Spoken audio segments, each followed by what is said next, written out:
Hello and welcome. My name is Sonia. I'm Spanish, but I live in the mountains here in Switzerland. So you may wonder, why am I making a video about Kumano and its brush festival? Every year, Kumano celebrates the Fude festival, and Fude means brush.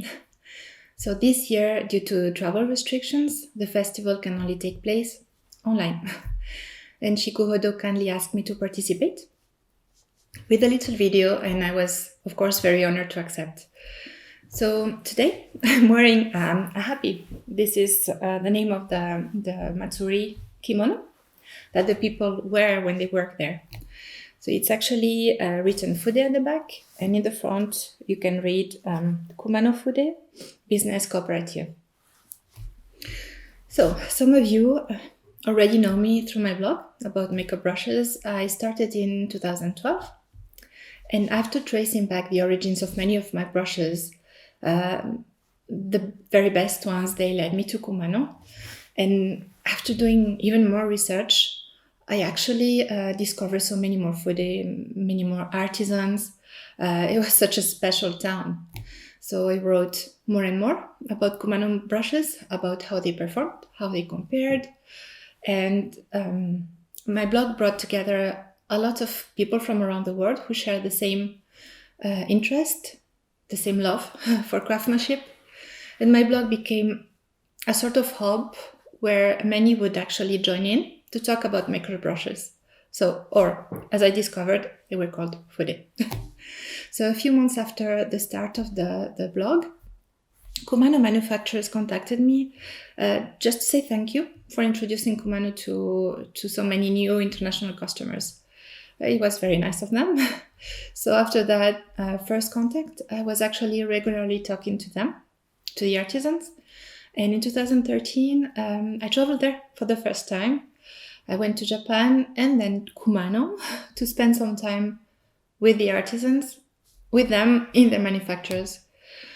It was an amazing trip. So during that first trip, I visited Chikuhodo, Hakuhodo, Koyudo, Tanseido. They all took great care of me. They showed me around. I just could not believe I was actually there with them. And everybody was so kind to me, not only in Kumano, but everywhere in Japan. Extremely, extremely nice. And it was a life-changing trip that I recommend. So in Kumano, they always welcomed me as if I was a friend or even actually a family member. And it was extremely touching. Every time I was there, it was mind-blowing. So it's quite different, actually, when you visit Kumano with the local connection, because you see their traditions, actually, and you see their values. I even had the chance to be in their homes, to eat with them, to go to their school, to pick up their children, and I even did some activities together with the children, like calligraphy. It was actually extremely funny and very intense. And I was already very passionate about Fude and the artisans, but after spending some time with them, I was just so much more in love with them.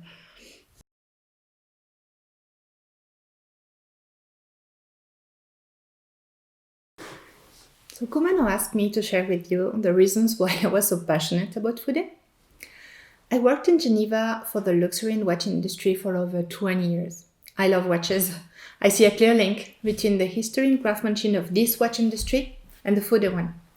In both cases, there are mass-produced items, which can also have a high quality, and handmade items, which take longer to make, but they carry the signature of the craftspeople. These handmade items have a history and a soul. If we look back to the 80s, new technologies came along.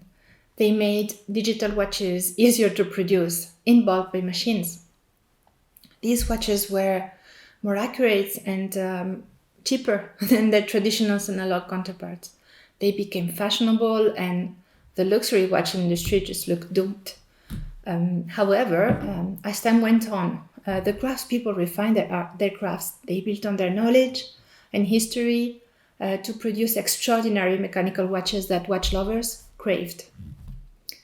And thanks to the knowledge and skills of Kumano's artisans today, the brushes from this village will continue to have a history and to thrive in the market for the people who believe in these values. I do believe that mass production by machines is actually complementing and not replacing food manufacturers, that there is a place in the market for every customer. And I also believe that we can leverage Kumano's know-how and integrate some new ideas in order to keep their brush market competitive.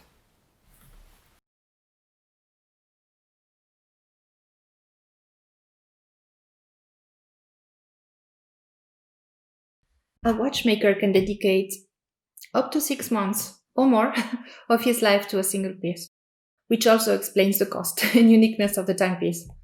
A calligraphy brush may require up to 70 steps from start to completion. So both of these craft people produce something which is more than just a tool. It's art that we can connect to. Another parallel is that in both industries, the knowledge and crafts are often held by the older generations. And it is their duty to make sure that the craft lives and the honor of the younger generation to learn it. In Kumano, most of the manufacturers are family run, if not all, probably all. And it's wonderful to see all the generations working together.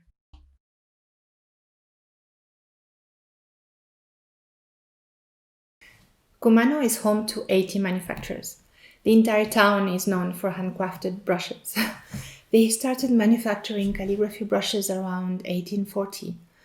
Today, the calligraphy brushes, the need for them may have leveled off, but thanks to their industry reinventing itself, they now also supply artistic brushes, medical brushes, and of course, makeup brushes worldwide. So if you visit Kumano, which I highly recommend, you can go to the Museum of Fude, Fude no Satokobo, where there's a master artisan working there. You can sit next to him, watch him work for as long as you desire. You'll see the precision and attention he dedicates to each step of the process. It's absolutely amazing.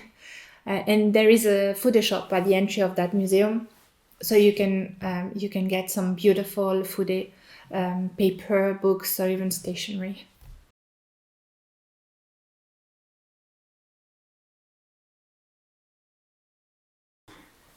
So after my first trip of 2013, I traveled to Kumano on a very regular basis, and when possible, I would go to the Fude Matsuri in September. The Fude Matsuri happens every year on the autumnal equinox since 1935. They host so many Fude-related activities and lessons, and I could even make my own calligraphy brush and bring it home, which is here. This little one.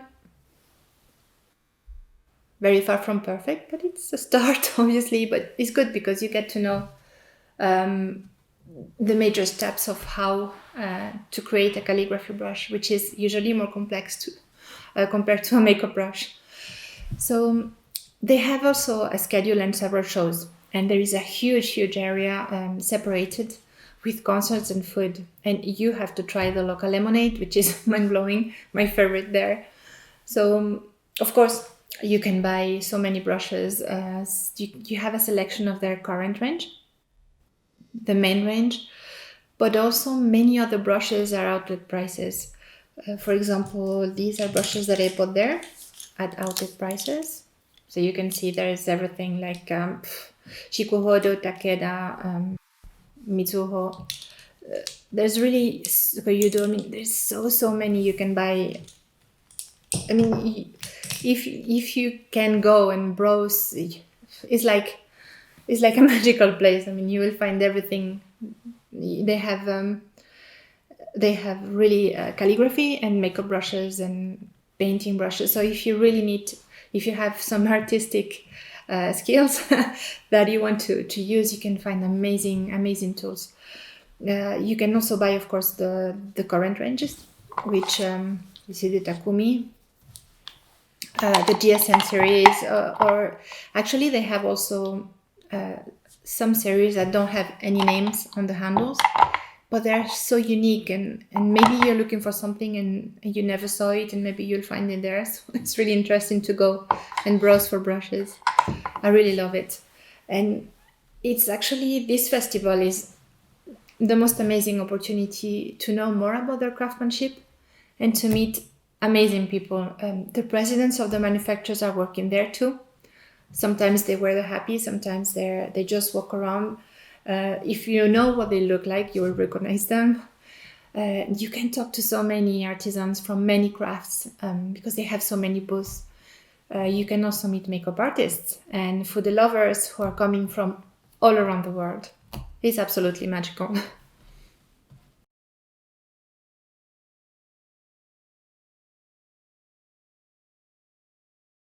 I met Troy there for the very first time, Troy Surratt.